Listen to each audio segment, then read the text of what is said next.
5 seconds to go.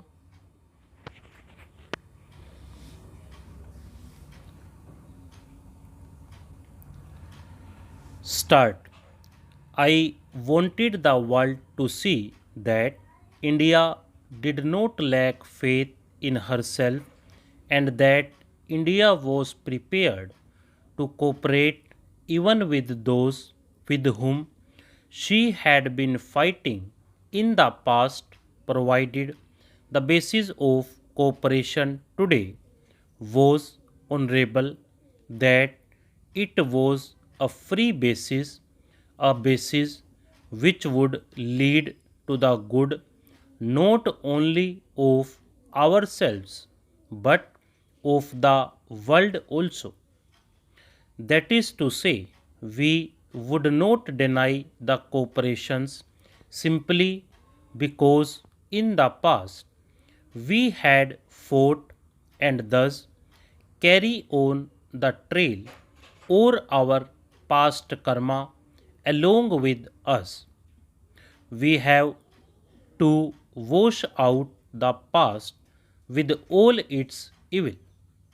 I wanted, if I may say so, in all humility, to help in letting the world look at things in a slightly different perspective, or rather, try to see how vital questions could be approached and dealt with. We have seen too often in the arguments that go on in the assemblies of the world this bitter approach, this cursing of each other, this desire not in the least to understand the other but deliberately to misunderstand the other and to make clever points. It may be a satisfying performance for some of us on occasions to make clever points and be applauded by our people or by some other people. But in the state of the world today, it is a poor thing for any responsible person to do when we live on the verge of catastrophic wars, when national passions are roused, and when even a casually spoken word might make all the difference. Some people have thought that by our joining or continuing to remain in the Commonwealth of Nations, we are drifting away from our neighbor in Asia, or that it has become more difficult for us to cooperate with other great countries in the world. But I think it is easier for us to develop closer relations with other countries while we are in the Commonwealth than it might have been otherwise. This is rather a peculiar thing to say. I have given a great deal of thought to this matter. The Commonwealth does not come in the way of our cooperation and friendship with other countries. Ultimately, we shall have to decide, and ultimately, the decision will depend on our own strength.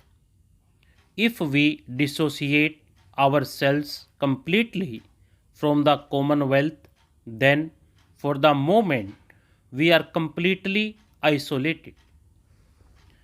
I think you will find that during this period of 2 years or less, India has gone up in the scale of nations, in its influence, and in its prestige.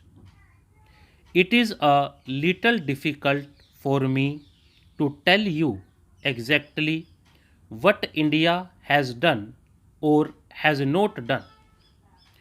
It would be absurd for anyone to expect that India can become the crusader for all causes in the world and bring forth results. Even in cases that have borne fruit, it is not a thing to be proclaimed from the housetops, but something which does not require any proclamation is the fact of India's prestige and influence in world affairs. Considering that she came on the scene as an independent nation only a year and a half or a little more ago, it is astonishing the part that India has played. One more thing I should like to say. Obviously, a declaration of this type or the resolution that I have planned before the House is not capable of amendment.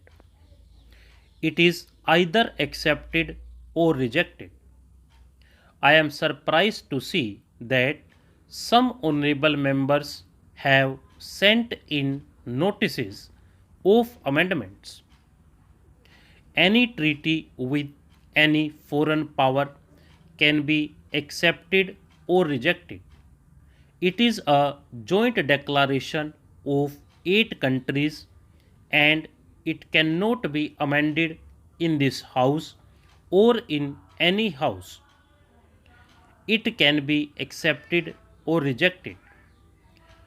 I would therefore beg of you to consider this business in all its aspects. First of all, make sure that it is in conformity with our old pledges that it does violence to none. If it is proved to me that it does violence to any pledge that we have undertaken, that it limits India's freedom in any way, then I certainly shall be no party to it. Secondly, you should see whether it does good to us and to the rest of the world. I think there can be little doubt it does us good that this continuing association at the present moment is beneficial for us and it is beneficial in the larger sense to certain world causes that we represent. And lastly, if I may put it in a negative way, not to have had this agreement would certainly have been detrimental to those world causes as well as to ourselves. And finally, about the value, I should like this House to attach to this declaration and to the whole business of the talks leading up to this declaration. It is a method which brings a touch of healing with it in this world which is today sick and which has not recovered from so many wounds. Stop.